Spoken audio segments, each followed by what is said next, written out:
Hi, my name is Jenkin. Today I'm going to be getting ready into prosthetics and then a kind of kabuki makeup look. I guess my kind of everyday look is this like highly theatrical sort of like ballet russe dancer that's been dragged through the medieval hellmouth. And I've always kind of collected theatre costume from like cheap costume archive sales and like online auctions. Yeah, I kind of wear like head to toe theatre costume every day. But today we're kind of shifting into this like more elevated, inflatable latex muscular fantasy. So for the first stage, I'm gonna apply my contact lenses off camera because I have very stubby, awkward fingers. And then I'm also gonna just pin back my awkwardly grown out DIY lockdown hair. Okay, so that's my eyes and hair out of the way. So first off, I'm gonna clean the area around my forehead, and then I'm gonna apply the silicone horns. So I do wear horns every day, and I've gotten into the bad habit of sleeping in horns now as well, which I feel like is a one-way street that I'm not gonna be able to get back from. So I grew up in Surrey to like two South African parents in this kind of quite leafy, sleepy, foresty area. I just had like a really obsessive interest in the spooky and gore and anything like horrific. So I guess like all kind of spooky children, I used any occasion as an excuse for fancy dress. So weddings or like friends' birthdays would all be some kind of excuse to get into a bog witch outfit. And I would start by like kind of like breaking into my mum's like bathroom and like slathering on pseudocreme a centimetre thick all over my face and then setting it with talcum powder.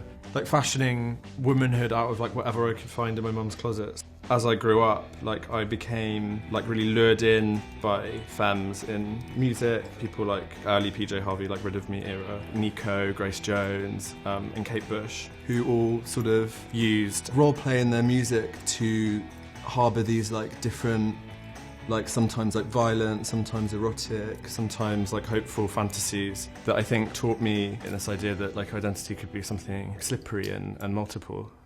So I'm going to do the ears next. I first moved to London when I was 18 and moved there to do a foundation art course. On the first day when I was moving my bags in, and my flatmate Alice was sat in the kitchen with her legs like spread like wide open, pouring a slurry of like mushy peas and refried beans over her fanny.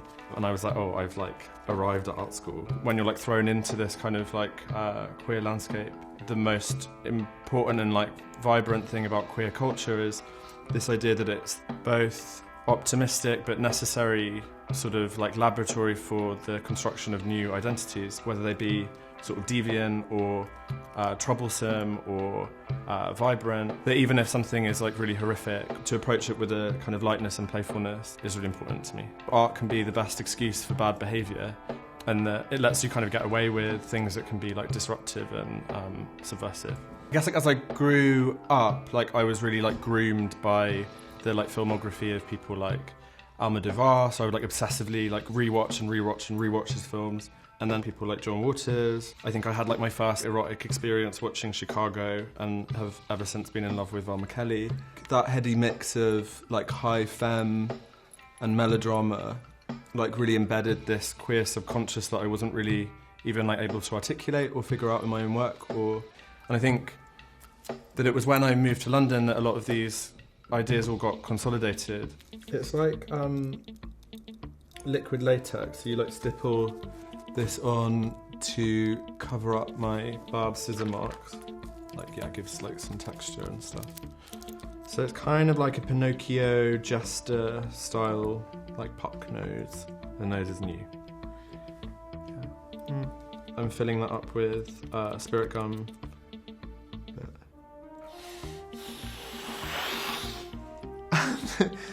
I found like when I moved to London that a lot of the like parties that I was going to were either these like high kind of dress up like drag parties or like really slippery like grimy basement corridors.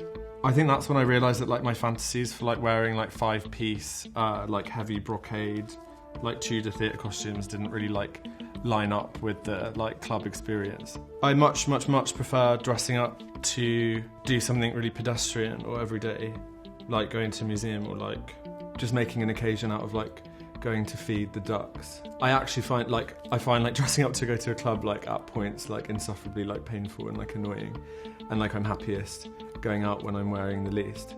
Now that the prosthetics are on, I'm going to start applying the clown white and just cover everything. We're doing this kind of bluish white. It was only like really in my final year studying it on my BA that I kind of started the current trajectory of installation work that reconfigures and recycles debris and detritus from film and theatre sets. And then since then, I've kind of been working on this like trio of films.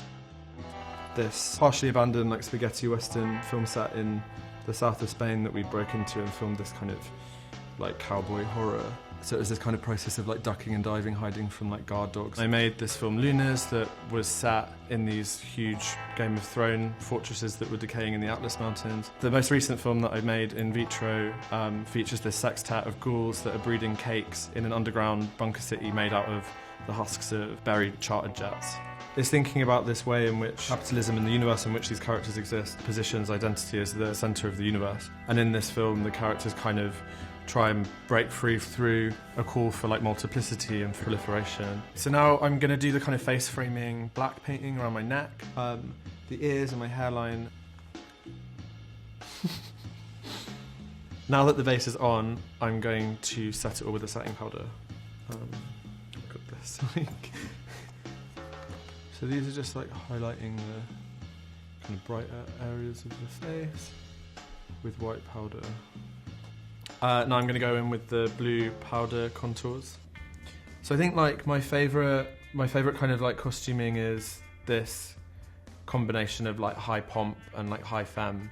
My favourite piece that I have is this like slightly tatty matador outfit, and then I love to wear things like chainmail and armour and anything that like blends the like absurd with the fantastical. Now I am going to kind of like add the blush and like pink areas of the face. So I guess this is like a progression from the blue kabuki makeup that I've been doing, but just like protruding like all of the pointiest parts of the face. So where are we at makeup? Now I'm going to kind of start to map out some of the like graphic details on the eye and the chin and kind of like hair curls. So for that I'm just going to use like liquid eyeliner. I'm just a big drag fan. I love like old drag, like Blackpool drag. I think the best like drag queen in London is Sharon Legrand. She's like a good like old friend and like icon. And I think that she mixes this like perfect blend of like kind of really old school drag aesthetics with like insane humour and slagginess, and I think it's really inspiring. I'm going to carry on like kind of mapping that out through the rest of my face, and then like colour in all of the sections of the eye. Yeah, so now I'm just going to add like some kind of highlight details to pick out bits of the eyes, and then we're done with the eye makeup. I'm going to do some lips. A kind of core thing that I'm looking at in my work is this idea of like having fun with things that hurt you. And so a lot of the films tease out this kind of like queer reenactment of those kind of masculine tropes in an attempt to sort of like blow them out of proportion and render them like ridiculous. So I'm just gonna start kind of distributing pearls across my face just to add some like dimension into these like hollowed out eyes. Cool, yeah, I think I'm gonna like release the hair and then set things in place. I guess beauty for me, it should be like a joyful thing that like constantly surprises you. It's always like looking for opportunity to surprise yourself through like the places that you can reach with it. It's a case of like realizing that to like approach yourself and the way that you put yourself together as something that's not static and is always like open to letting desire surprise you. So I'm done with the face. I just need to kind of slick the hair around and get on some accessories. And then I'm going to slink into my Michelin Man inflatable suit.